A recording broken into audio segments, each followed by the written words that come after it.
ही बाग जी आहे ती वरखेडे बुद्रुक, तालुका चाळीसगाव आणि जिल्हा आहे जळगाव. तिथली विनायक झुंबर जगताप यांची बाग आहे. आज 3.5 महिने पूर्ण होते.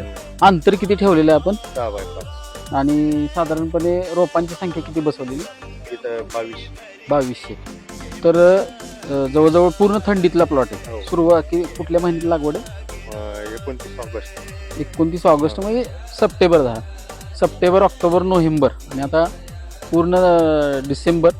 पूर्ण थंडीतला प्लॉट असून सुद्धा आता एक 3.5 महिन्याची किंवा 4 महिन्याच्या हिशोबाने इथली वाढ झालेली दिसते. आणि जर पूर्ण प्लॉट बघितला तर तुम्हाला दिसेल या पद्धतीनं प्लॉट असा उभा आहे. वरखेडे बुद्रुक, गाव तालुका चाळीसगाव आणि जिल्हा आहे जळगाव.